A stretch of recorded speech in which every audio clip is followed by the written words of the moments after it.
Well, good evening, ladies and gentlemen. This is Ray Dolan from Mullingar, in Mullingar, but not exactly, because I'm with the boy from Toar and we're in Thurles Pass. And this man has a fantastic Facebook page, and we definitely recommend it because it's full of Irish culture and history. And this man's name is Michael Feary. How's it going? Nick. Jeez. Do it again, right? This is Nick Feary. It's all right. No, you'll be grand. Nick, it's a pleasure to meet you, and I really, really enjoy your stories and having the crack. But tell us a little bit about yourself. Where are you from? Well, thanks, Ray. I'm here from Toar. Right. I come here when I was 9 years old. From where? From London. Oh. My mother was Greek and my father was from Toar here. Your mother was Greek? Yeah, she was. She was a Greek woman. And we come here in 1970, the summer of 1970. And sure, I absolutely loved it. Right. And it's funny because my life up to then, I was 9 years old. Right. When I think back, it's like black and white. And as soon as I come to Toar, it's like everything, my memory is all colorised. And I've one of these hedonic memories, to call it. Right. I mightn't remember what I'd done this morning, but I can remember conversations with people, old people I had round here when I was 10-year-old. But I was hyperactive and the devil, they used to call me.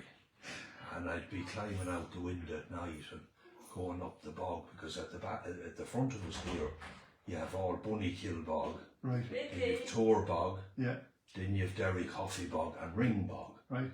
And these places, I couldn't believe. Hello. Couldn't believe the magic we were. You have to get out. That was. You have to get out. Could you believe? You couldn't organise it. You couldn't. Well, I don't think she's in a hurry, is she? No. Right. But give her the keys. Give her the keys. Give Pete the keys. Yeah. Play. Pretty. No, she's gone now. Okay. Right. Well, come here. So fair enough. You know, your mother was Greek, and when did your father? We'll have to go back that far. Your father went to England. He went to England in 1952. From here. From here. Okay. It was had fierce hard times here, and they all went to England. A whole group of Tourmen, and I was fascinated because my father was getting into trouble with my mother, and I used to clash badly with my mother. And my father could, in them days, sure, when people had problems, there was no real help for support for them. Right. So my father could see what was happening, and he took me away, and he knew my mother was wrong, but I was wrong as well. Okay. And we were clashing over this, and I was climbing up on the roof of the cottage and pulling slates out and putting tiles on the chimney to smoke her out, and it was shocking what was going on. But he brought me down this toll road in an arson cart, and he said, "I'll promise you," he said, they called him the Iron Man, the Toar, and he is an Iron Man. He said, "I'll make a man out of you if I do nothing else." He said, "And you'll never draw the door," he said, "by the time I'm finished with you, or do anything like that." And he did, and boy did he work me hard. But he knew exactly what he was doing. Right. Because I had this hyperactive, and I had to be, and he couldn't wear me out. He could not wear me out. I'm going to have to pull up this. No, you chat away there for a few minutes, and I'll be back. Actually, this is great, crap. And he took me out down round the bogs, and he introduced me to all his friends, and there was a lot down there in the early 1970s. There was a rake of old bog men living in the bog, old bachelor men. Oh, and he introduced me to all these lads and brought me round, and the stories they used to tell me. And when I'd see things out, and I started climbing out the window, going up to up Bunnykill bog there, Loch na Brone. Loch na Brone means the Loch of Sorrows. And we were all warned, "Oh, don't go up there, it's a swamp bog." You know, it's very dangerous. But I heard these old bogmen talking about my grandfather used to cross that swamp bog, lived in a peat hut in Ring bog, and when he was courting me granny daily over in Rathhew, he was in a pipe band all his life, and he used to play the tin whistle crossing the bog. And I said, why was he playing the tin whistle? Well, they said, one, he loved music, but two, that was his way of asking the fairies permission to cross the bog, and he never got round it, and he followed the hare's passes in the moonlight.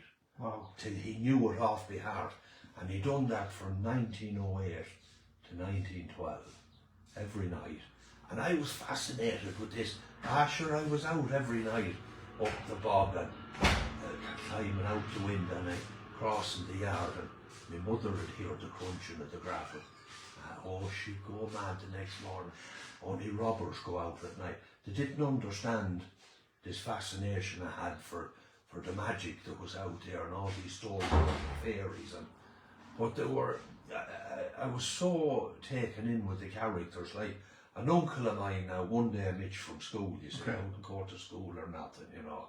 I was hard work, and I was coming across the bog with my dog, and I seen an uncle of mine with his top coat on him, and a flat cap, and a pair of binoculars, and he lying on the high bank at the back of Jack Donahoe's house, the old bogman. And I goes, Uncle Jack, I come up to Uncle Jack, he says, what are you doing with the binoculars? I says, an odd day like this. And he never even took his eyes off the binoculars.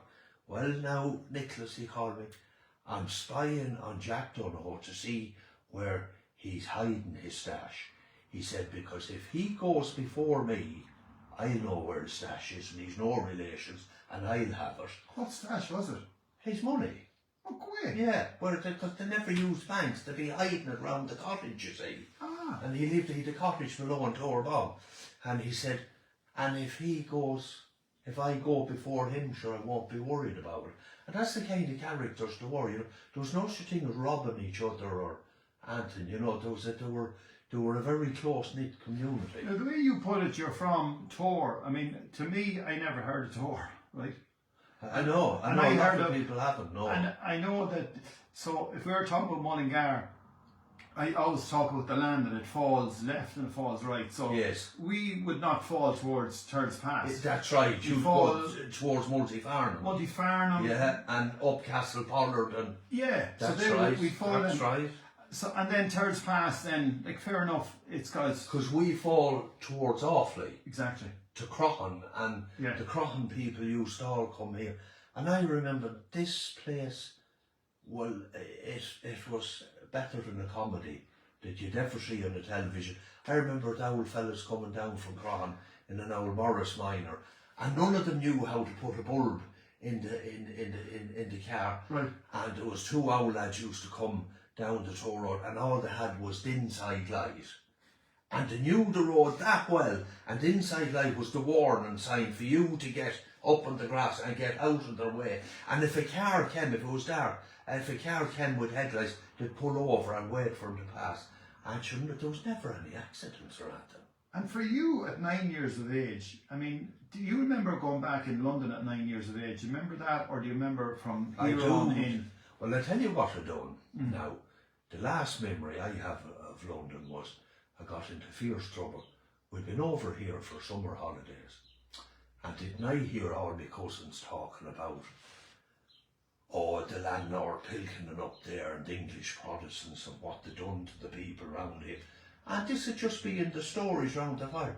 Anyway, I went home back to Wimbledon, and one day I was blackguarding and up to mischief, and I walked by the school and it was closed, and I seen the sign, Dundonald School, infant school, Protestant Church of England. And I had them still lads that caused all the trouble for my cousins beyond in Ireland. And didn't I go in, and didn't I break 119 windows in the school? You're joking. Oh, just the trouble I got, there was the police come to the door. Actually, my mother didn't know what to do with me at all. It was something shocking. But that's the way I used to think, you know. Right. Now, when you came here, that settled you out? Oh, completely. Yeah. Oh, completely. Now, it took a long time for me to come right with my mother, you know, and that was hard because your mother's your mother. And when you're clashing with your mother and you're having all these troubles, and I broke her heart and she broke my heart. And were you alike? Very. I would say in a lot of ways. Yeah. In a lot of ways we were very alike. But you know, there's the good thing about it is we made friends in the end. And you know, there's a great thing, we all make mistakes in life, but when people try to correct the mistakes and they're sorry for them, you have to like them and you have to forgive them, and you know, and that's the way it was. And she was great to my son. Now you ended up collecting loads of stories. I did. From these men, and you documented the stories. You wrote them down, did you? No, I tell you what I done. I remember going home and I started writing down, and they started laughing at me because our house now, you were judged by, you weren't a man until you could dig a lorry load of turf a day. Never mind writing down in a book. And I went into the pig shed. Right. And I used to get up on 4 bales of hay. And often in the dark, and if I can, I don't know how it didn't burn the place down. But I can, and I'd start writing these stories. But didn't I learn to start memorising them in my head? And when I crossed the bog, I'd go 2-3 miles across the bog at 1 o'clock in the morning, thought nothing of it. And the stuff I see now here. It's an amazing place because it's got so much history. It goes back to ancient man. You have the 3/4 fairy forts here from the 6th century, and they're all connected by underground streams to the fairy tree in Burns Field. And the diviner Hawley Hannon, I'm sure you heard of Hawley. Hawley told me all this, and Hawley used to say to me, I'd go up with fear stories to Hawley now, because I'd exaggerate things, you see. I'd see something that wasn't quite, you couldn't put, I'd go up to Hawley and I said, oh, geez, there's something in that Loch na Broan. I said, and it's not normal. And Hawley would go like Providence. I didn't even know what Providence meant. So I went to the nuns in the school I was in, what does Providence mean? It means truth. And no bullshit like that. Oh, and Hawley put me right on a lot of things around it. And he taught me about them fairy forts and everything. And I used to go around them at night. Sure, no wall or no fence would keep me out. And I used to go up, and there was a couple of ghosts up there. And the lodge house here, they found, many years ago, Hawley, when he was a young boy, told me the story. He couldn't go by it without crying. And he didn't know what was wrong. And he said when he was a young boy, the builders came to renovate it, and there was a Pilkington girl from Ring here, which is the next townsman, and it'd be about 180 years ago. She was murdered. Now nobody knew she was murdered. She went to America and she brought her life savings. Mary Pilkington was her name, and she disappeared and never. She promised her family she'd write and everything, and because my great-grandfather was a clockmaker, and he lived down in Derry Coffey, and he said that girl was murdered, he said, and he just sensed it because he knew, and it was the land agents above in thing, and Hawley could see this because Hawley used to get visions, you see, but the builders came and they took down a brick wall had been bricked up with different bricks. They took down and they found the skeleton of her in the lodge house there. She'd ginger, I think she was 26 or 27 years of age. And Hawley told me the story of that about 5 years ago.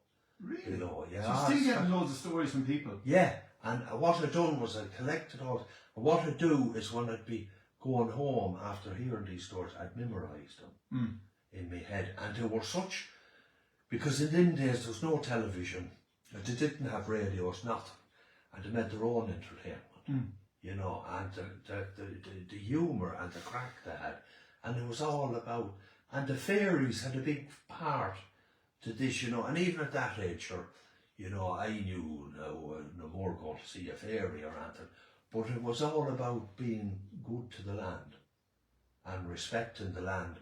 And when you cross, and one of them said to me one night, he says, if you don't believe me, he says, wait for a frosty night, he says, and go up to any of them fields in Toar or down to Derry Coffey Bog, he said, and wait till the grass is white with frost and lie in your stomach and look down, he said, and you'll see hundreds and hundreds of years of pathways.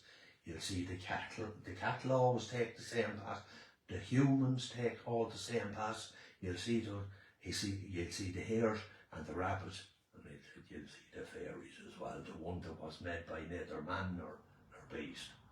And I used to do that, and that taught the stuff that taught me. You couldn't learn it in a school or anything, you know. And you couldn't make it up. You couldn't make it up, no. No, because the stories were all real. Oh, going for generations, see, passing down. Absolutely, and you know, the lovely thing was it's my passion, you know. I got into a lot of trouble when I was a younger man. I sorted myself out, and I always wanted to do something positive. Yeah. And I got into this, and my son about 15 years ago said to me, Dad, you should start telling stories. He said, you've a lot to tell about, and I didn't. And one night, my first Facebook friend was a fellow called Fergie Quinn, and he's a pub in Tullamore. Right. And it pinged up, and my son was after opening this, and I thought, who the name of Jesus is this lad? You see, and a publican, and straight away did anything, because I was a devil for drinking. I don't drink now, this 40 year, but I said, I owe this lad money or something. Oh yeah. But wasn't he the grandson of Molly Kelly, my next door neighbour? Molly was very good to me.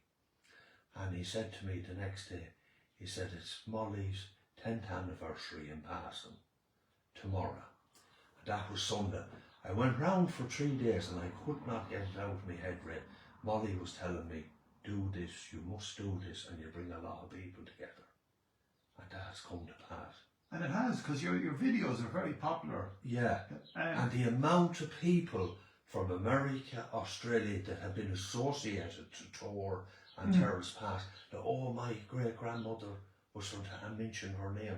Every week I'm getting these messages. It's lovely. Yeah. And it's a lovely connection to have. I never have known so many people as now, you know, and I think of the years I wasted in the pub making an idiot out of myself. Like, telling stories and telling all that. stories and telling lies. And now, you went back to England then. What age did you go back to England then? I was 18 or 19 when I went back. I worked with I served my time to the Wimpy Dunn. He was a lovely builder around here.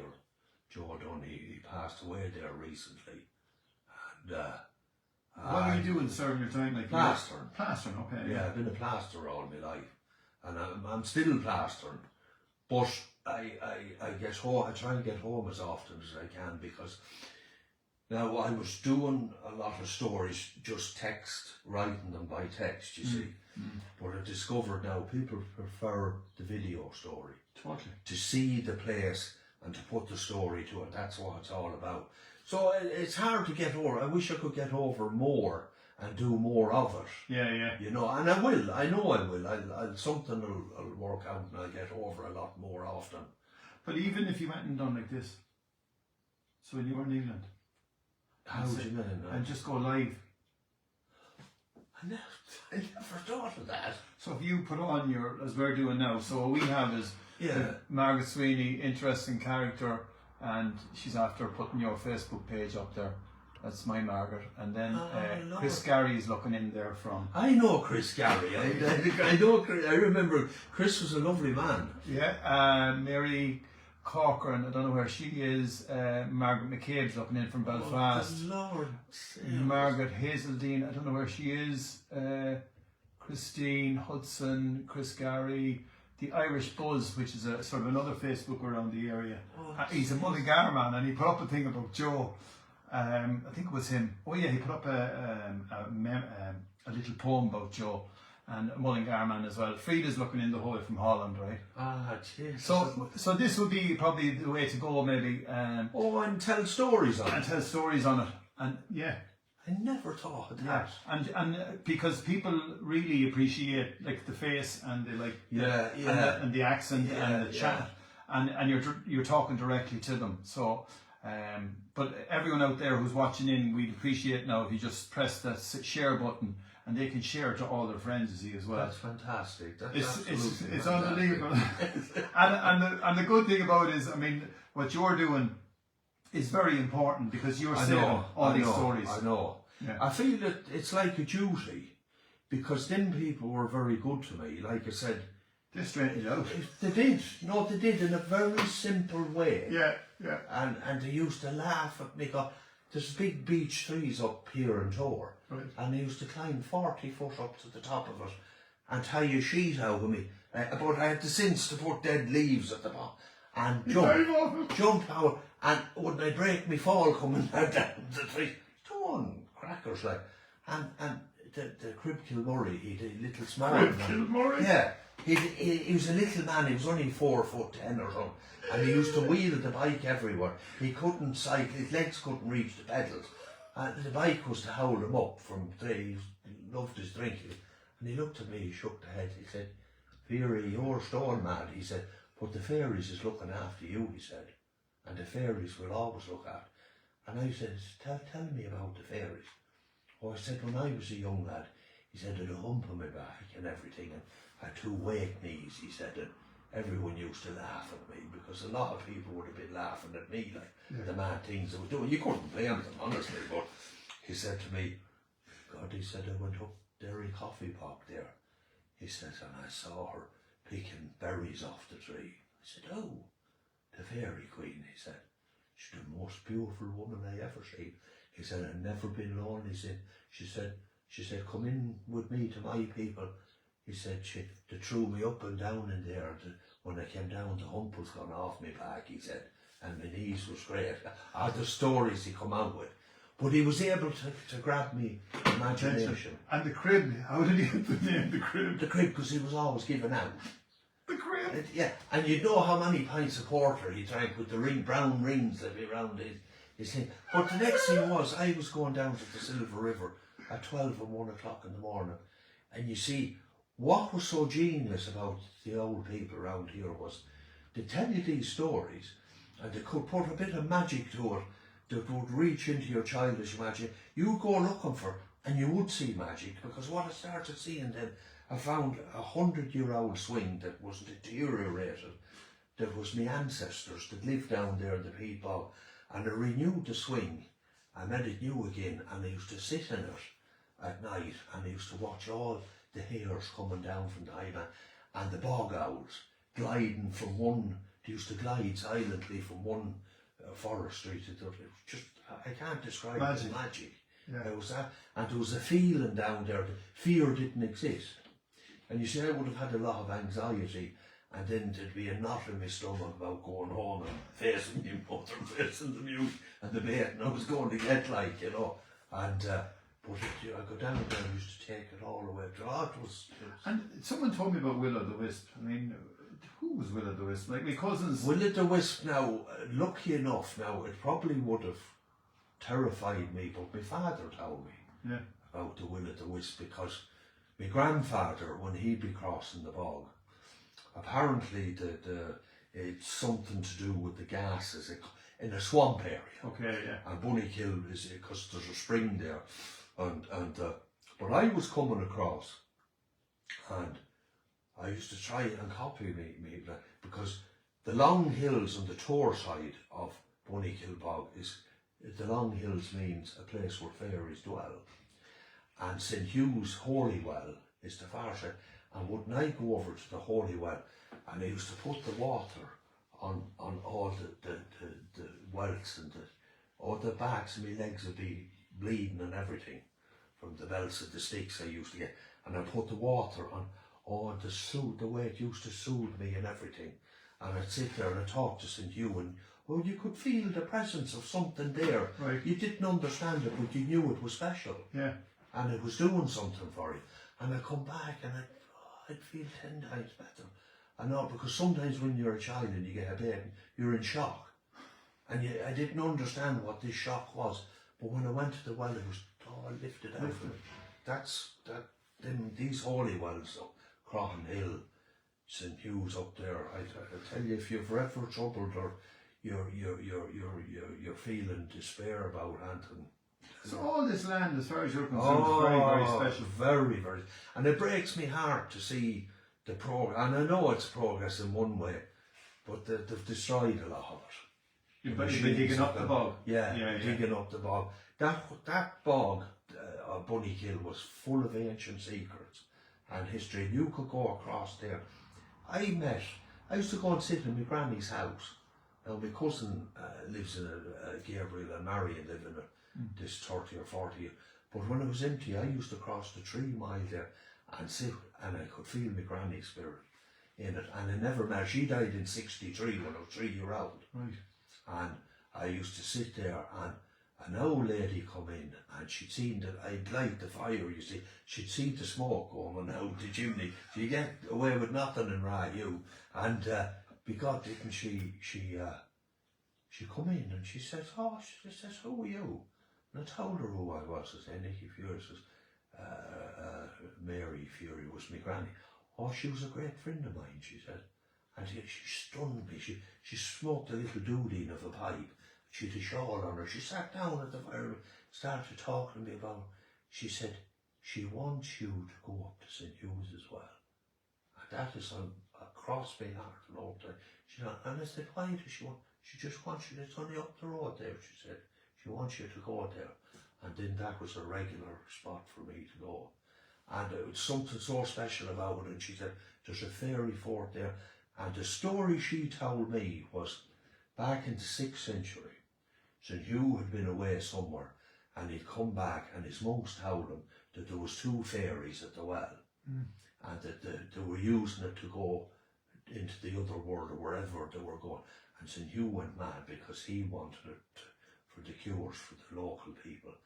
And him and the monks took after them, and they ran them over to the long hills, and he threw a bucket of water beyond, and that's how the spring and Loch Nabron, which means the Loch of Sorrows, was it. And it swamped, it turned Bunnykill into a swamp bog, and the fairies in the long hills couldn't cross over to it then. Wow. And that was the story she told me about it. And she said, your granny wants you to go over there. And all them little things, it's like a chain reaction, and it turned you into the person that you've now become. And when I think back, if I probably didn't do them things or didn't listen, I don't know what would have become of me like. You know? You'd be done by now. Yeah. And so I feel obliged to and the good thing is, the Westmeath Heritage have signed over all my stories, the documentaries we made about Toar out, that's all been signed over to them, so that's safe. Okay. But what I'm making now, I want that to be saved as well, you know, because people are going to want to hear, because one day a lot of this is going to... Yeah, because the way things are going now, I mean, all this technology and everything. Yeah. And children and kids and young people are not sort of taken to it. I know. Like I seen the one that you had the lads digging to build that house. Yeah. And they're saying there's no young lads around here interested in this. They're not interested, no. And in one way I can understand it. But if it's put to them, now if I go over to Offaly, there's young lads collecting the Offaly topic and saving it for all these stories they've collected up in mine. So a lot of the families, see, they're a lot more farming orientated over in Offaly, and they're still attached to the land. Whereas in the bigger towns now, they become more technical. They're not attached to the land, you know. They don't see anything growing, you see, and they don't. Where the spuds come from is from the shop, and everything. So everything is related back to the to the phone. But look, I think we had a good chat. We did. And as I said, this is the man himself, is Nick Fury, and he has a Facebook page called The Boy from Toar, and that's just outside Towar's Pass, but really it's a whole place in its own. It's like a kingdom. It's actually a boy from Toar is the anglicised way of, so it's Toar is the Gaelic. Toar. Oh, do you spell it like that? Yeah. Now, when I'm telling a story, and sometimes I spell it Tore, but it's actually on the page, it's Toar.